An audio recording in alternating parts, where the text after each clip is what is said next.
आप सभी का स्वागत है हमारे वीणा क्लासेस में। तो हम राजस्थान की हिस्ट्री को पढ़ रहे हैं, तो चलिए हम आगे कंटिन्यू करते हैं। कल हमने पढ़ा था अलर्ट, जेतर सिंह व रतन सिंह। कल हमने 3 शासकों को पढ़ा था, तो चलिए उसका हम रिवीजन कर लेते हैं। सबसे पहले हमने पढ़ा था बप्पा रावल। उसके बाद में हमने पढ़ा था अलर्ट। अलर्ट ने क्या किया था?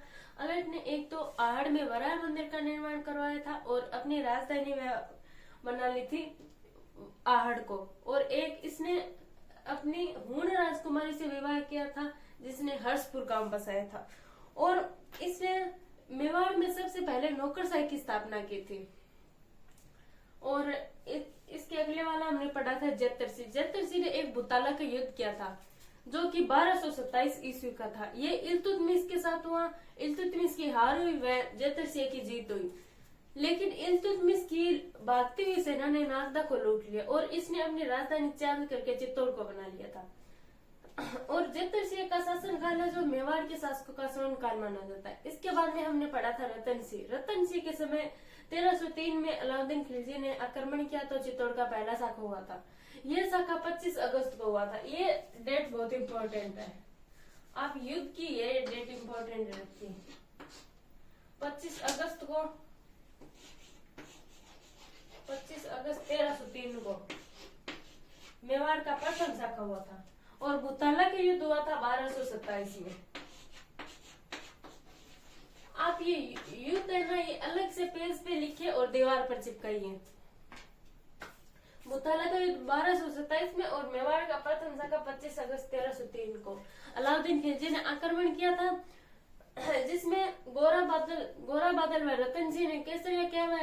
पद्मावती ने 1600 अन्य रानियों के साथ जोर किया था। अब पद्मावती कौन थी? पद्मावती सियल द्वीप की राजकुमारी थी। इसके पिता का नाम गंधर्व सेन तथा माता का नाम चंपावती था।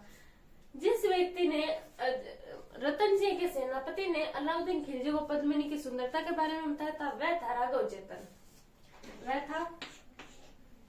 राघव चेतन। और जिस तोते ने अलाउद्दीन खिलजी व पद्मिनी के बारे में बताया था उसका नाम था हीरामन। और हमने कल क्या पढ़ा था कि युद्ध के कारण क्या थे? युद्ध के कारण एक तो अलाउद्दीन खिलजी को सिकंदर बनना था, इसलिए उसकी साम्राज्यवादी नीति थी। एक चित्तौड़ मुख्य मार्ग पर था ये, इसलिए चित्तौड़ की सामरिक व्यापारिक दृष्टि हो गई। एक रानी पद्मिनी की सुंदरता होगी। एक और बताया था मैंने कि 1299 में रतन सिंह के पिता थे समर सिंह, इसने अलाउद्दीन खिलजी से टैक्स लिया था। ये एक कारण ये भी हो गया था। और हमने पढ़ा था, कुछ किताबें पढ़ी थी हमने। किताबों के बारे में हमने पढ़ा था कि 1540 में पद्मावत लिखी, जो कि अवध भाषा में लिखी, ये मलिक मोहम्मद जायसी ने लिखी थी। और एक किताब हमने और पढ़ी थी, गौरव बदरी चौपा, ये हेमरतन सूरी ने लिखी थी। और हमें साक्य की जानकारी मिलती है, अलाउद्दीन खिलजी का एक दरबारी विद्वान था जिसकी किताब थी खजाइनुल फुतूह या तारीख-ए-इलाही। ये इसके लेखक थे अमीर खुसरो।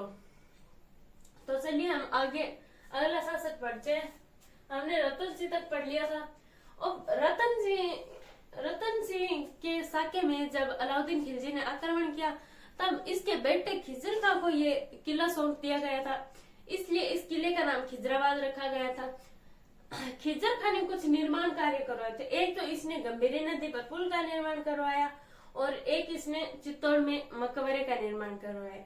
मकबरे के फारसी या बिलेग में इस अलाउद्दीन खिलजी की 2 उपाधियां मिलती है।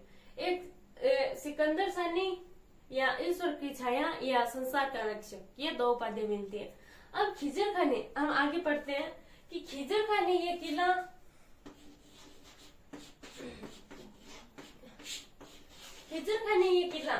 जालौर की एक है मालदेव सोनगढ़, इसके बारे में आगे बहुत सारी उपलब्धियां पढ़ेंगे। ये दे दिया गया मालदेव सोनगढ़ को, ये जालौर के थे भाई।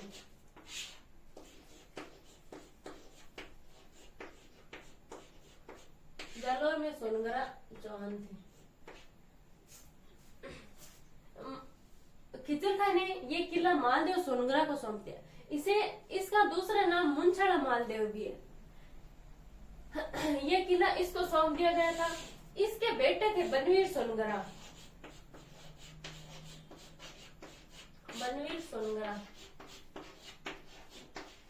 इसके समय में, इस बनवीर सोनगरा के समय में हमीर ने चित्तौड़ पर आक्रमण किया और इसको हरा दिया। तो चलिए हम लिखते हैं एक एक। अब हमारा अगला शासन आता है हमीर।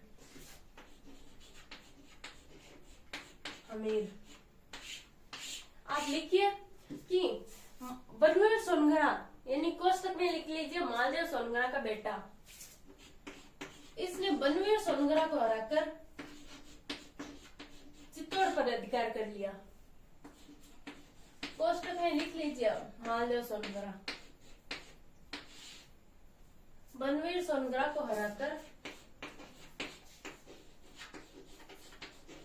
चित्तौड़ पर अधिकार कर लिया।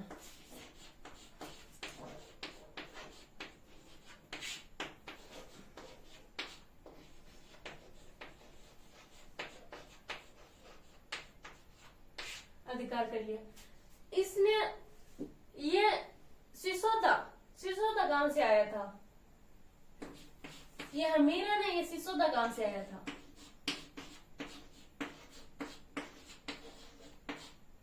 सिसोदा गांव से आया था, इसलिए इसने मेवाड़ में सिसोदिया वंश की स्थापना की।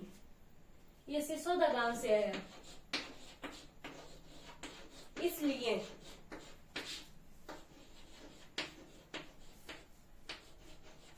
इसलिए इसने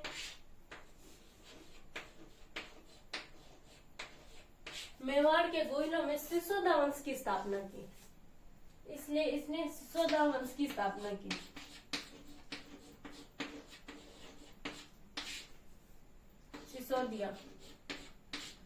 सिसोदिया वंश की स्थापना की।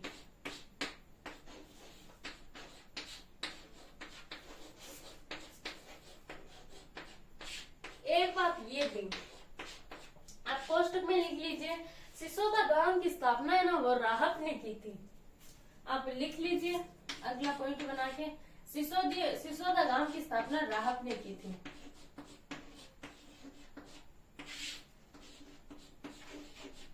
गांव की स्थापना राहत ने की।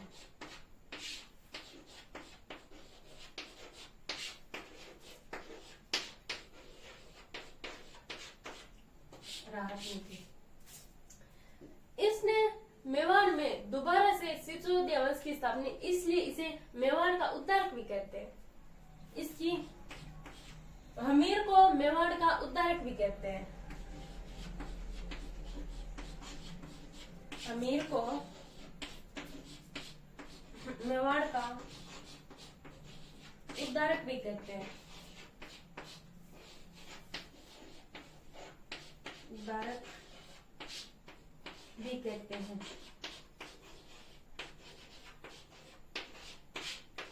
हमीर से पहले शासकों की कौन सी उपाधि थी? रावल उपाधि थी। इसके बाद हमीर ने इसकी उपाधियां बदली राणा। हमीर ने राणा उपाधि का प्रयोग किया। हमीर ने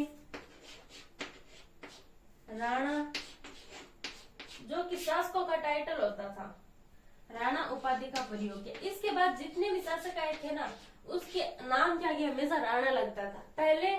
पहले इसके रावल लगता था, जैसे बप्पा रावल, इस प्रकार से, और राणा उपाधि का प्रयोग किया।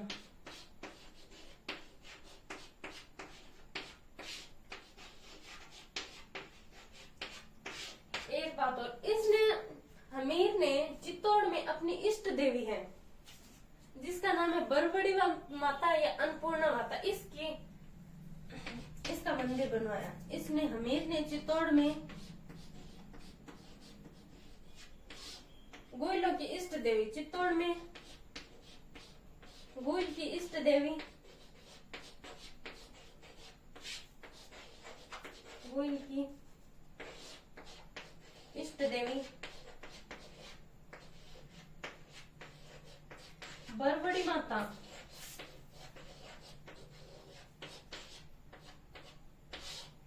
बरबड़ी माता या अन्नपूर्णा माता।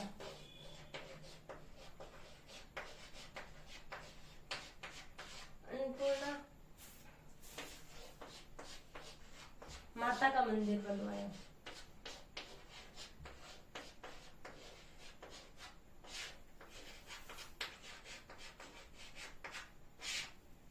इसने क्या क्या किया? एक तो इसने बनवीर सोनग्रा को हराकर चित्तौड़ पर अधिकार कर लिया। एक ये सिसोदा गांव से आया था, इसलिए इसने सिसोदिया वंश की स्थापना की। सिसोदा गांव की स्थापना राहत ने की थी। इसे मेवाड़ का उद्धारक भी कहते हैं। इसने राणा उपाधि का प्रयोग किया। इसने चित्तौड़ में इष्ट देवी बरबड़ी माता या अन्नपूर्णा माता का मंदिर बनवाया। और आगे लिखिए, इनकी इष्ट देवी थी ये बरबड़ी माता या अन्नपूर्णा माता, और इसकी कुल देवी थी बाण माता। ये भी लिख लीजिए, कुल देवी थी इसकी, कुल देवी थी बाण माता।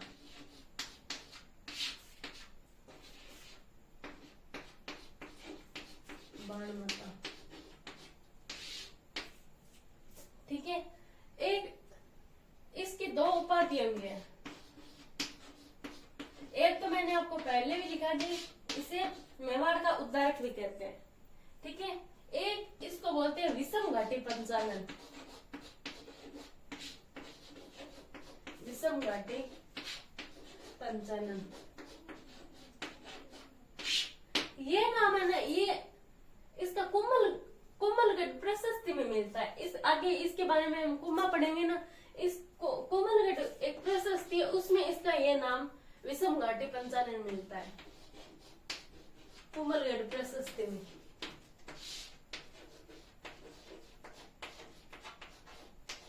कोमलगढ़ प्रशस्ति में मेवाड़ का उद्धारक विषम घाटी पंचानन या एक इसकी उपाधि है।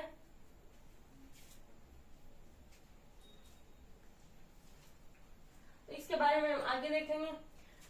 इससे इसकी कुल देवी बाण माता व इष्ट देवी अन्नपूर्णा माता या बरबड़ी माता, और इसकी उपाधि है मेवाड़ का उद्धारक विषम घाटी पंचानन। इसके बारे में हम आगे और पढ़ेंगे। अब अगला आता है हमीर के बाद में आता है लाखा। अगला शासक हमारा आता है लाखा।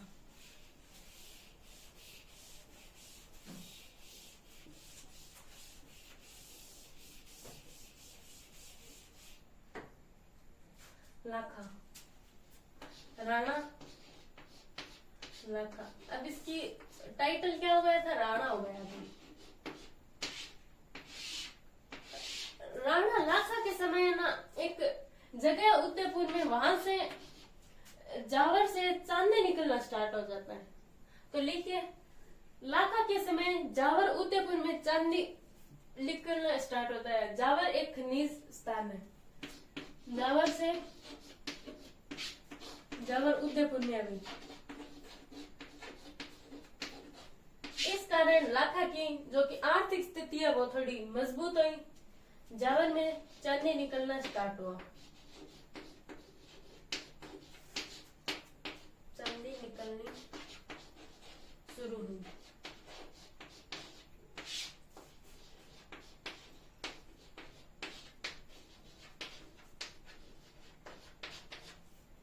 एक राणा लाखा ने उदयपुर में पिछोला झील का निर्माण करवाया। राणा लाखा ने उदयपुर में पिछोला झील का निर्माण करवाया। पिछोला झील का निर्माण करवाया। कोष्टक में लिख लेना उदयपुर। पिछोला झील का निर्माण करवाया।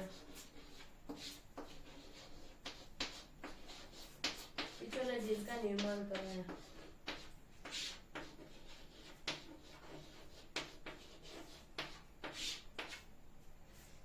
एक पिछोला झील के पास में ना एक चबूतरा बना है, उसे नटनिका चबूतरा कहते हैं। नटनिका चबूतरा।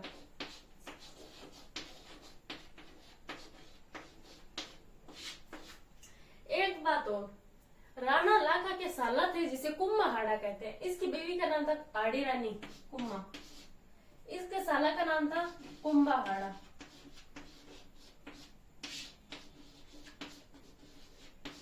राणा लाखा और कुंभाहाड़ा के बीच में कोई तनातनी हो गई थी कोई बात को लेकर, इसलिए कुंभाहाड़ा ने नकली बूंदी की रक्षा करते हुए मारे गए थे।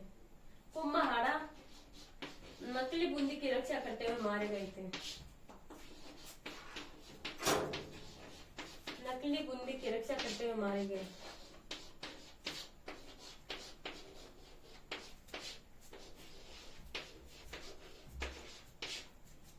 करते मारे गए।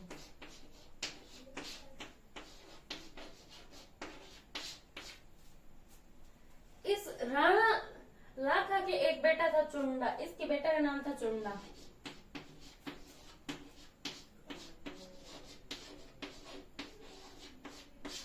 राणा लाखा की शादी है ना मारवाड़ में, तब मारवाड़ में राठौड़ शासक था, राठौड़ शासक का राजा था चुंडा, और इस लाखा का बेटा है चुंडा, और एक राठौड़ वंश का शासक था वहां पे चुंडा। चुंडा की बेटी हंसबाई थी, उसका हंसबाई का विवाह राणा लाखा से किया गया। तो आप ये पूरी लाइन लिख लेना। राणा लाखा का विवाह मारवाड़ के राठौड़ वंश के शासक चुंडा की बेटी हंसबाई के साथ हुआ। राणा लाखा का विवाह कहाँ हुआ? हंसबाई के साथ।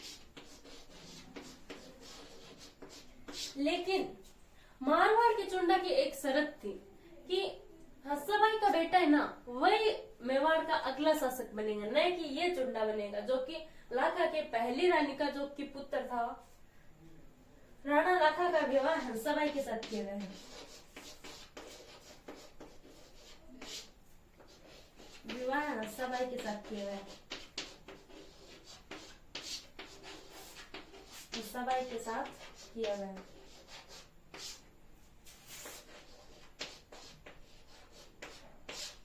आपको ये समझ में तो आया ना? यहाँ पे दो चुंडा हो गए। चलिए आपको मैं बताती हूँ एक बार को, आपने ये लिख लिए होंगे।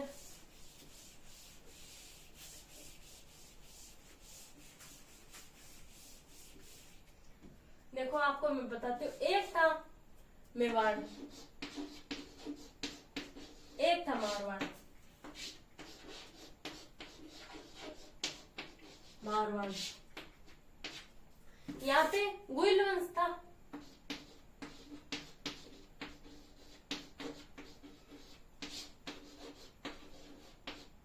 और यहाँ पे राठौड़ वंश था।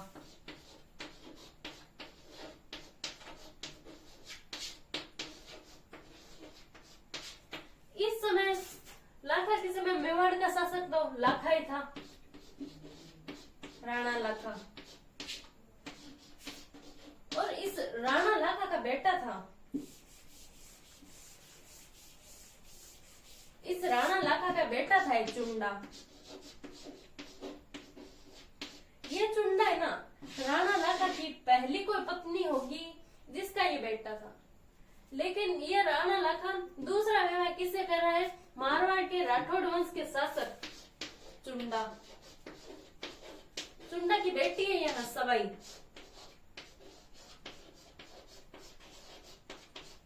हंसबाई, और इसका एक बेटा भी है जिसका नाम है रणमल। अब तो आपको समझ आएगा कि मेवाड़ के शासक राणा लाखा की शादी मारवाड़ के राजकुमारी चुंडा के साथ हुई थी, इसका विवाह हुआ था।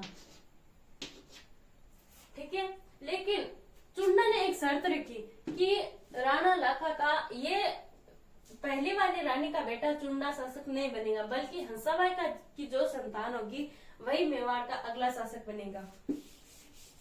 इसलिए इस चुंडा को है ना लाखा के पहले पुत्र चुंडा को मेवाड़ का भीष्म कहते हैं। ये लाइन इंपोर्टेंट है, लिख लो।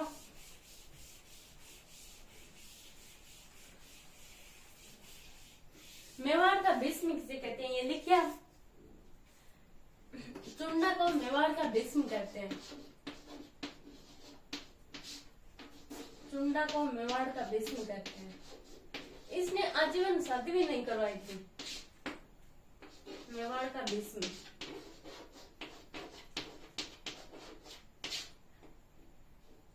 लेकिन इसने ना अपने मेवाड़ में शासन करने से मना कर दिया था, लेकिन राणा लाखा ने इसे कई विशेष अधिकार दिए गए थे। विशेष अधिकार कौन कौन से हैं? एडिंगडाल और चुंडा के विशेष अधिकार।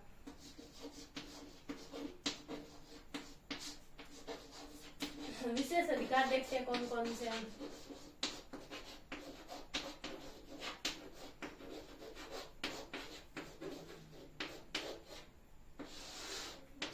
पहली 1 नंबर पॉइंट लिखो, चुंडा को न 4 प्रथम श्रेणी के ठिकाने दे। प्रथम श्रेणी मतलब मेवाड़ में, ये मान लो मेवाड़ है, मेवाड़ में अलग अलग ठिकाने होते थे ऐसे। इस पूरे का शासक होता था राजा, लेकिन इन ठिकानों का शासक होता था वो होता था सामंत। ठीक है, ऐसे ही इसमें 4 थे, जैसे कि सेलुम्बर, अमेठ, बेगू, देवगढ़। ये 4 है ना, ये चुंडा को दिए गए थे। आपको समझ में आया होगा। अब चुंडा को 4 ठिकाने, प्रथम श्रेणी के 4 ठिकाने दिए गए, जैसे सेलुम्बर। आप ये पूरी लाइन नोट कर लो कि चुंडा को मेवाड़ में प्रथम श्रेणी के 4 ठिकाने दिए गए, सेलुम्बर, अमेठ, देवगढ़ और बेगू। ये 4 ठिकाने दिए गए थे। ठीक है, सेलुम्बर, अमेठ, देवगढ़, बेगू। पहला तो ये इसको दिया गया था। दूसरा कि मेवाड़ के जितने भी राणा होंगे ना, उसका राज तिलक चुंडा वाले यानी कि चुंडा के वंशज ही करेंगे। राज तिलक करेंगे, राज तिलक चुंडा के वंशज करेंगे।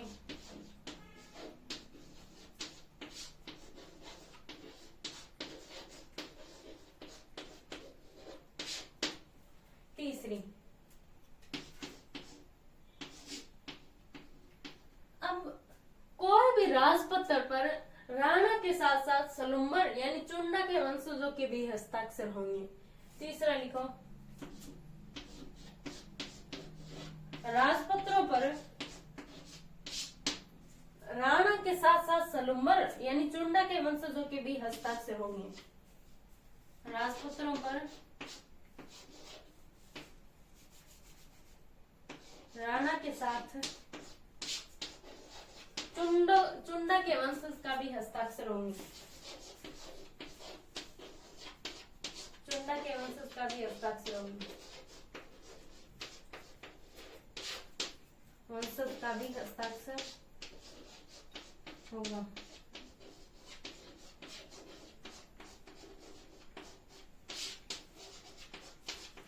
कितने पॉइंट हो गए? 3। चौथा लिखो,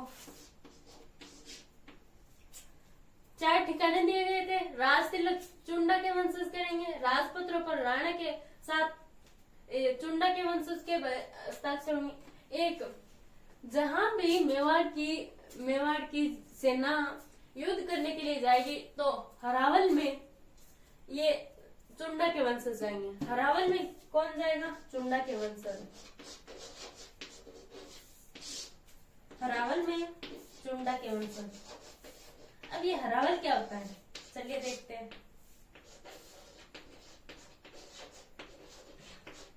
पहले इस पॉइंट को पूरा कर लेते हैं, बाद में हरावल समझेंगे।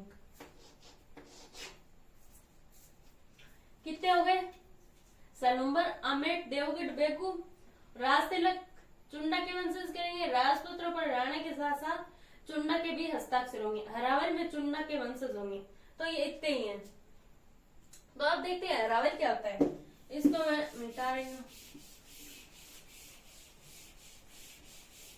देखिए, जब कहीं सेना जाती है ना, तो उसकी सेना की आगे वाली टुकड़ी होती है हमेशा हरावल, और पीछे की टुकड़ी होती है वो होती है चंद्रावल। तो आप ये लिख लीजिए, आगे की टुकड़ी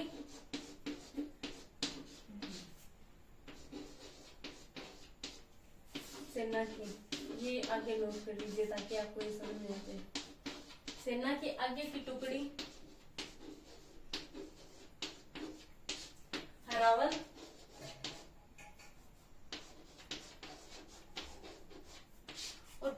टुकड़ी,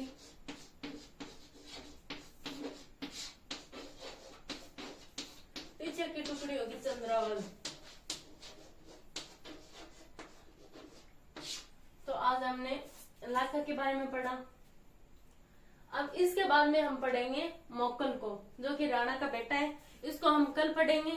तो ये आपको समझ में आया होगा, और आपको वीडियो पसंद आए तो लाइक कीजिए, और आप अगर चैनल पर नए हैं तो सब्सक्राइब कीजिए। Thank you.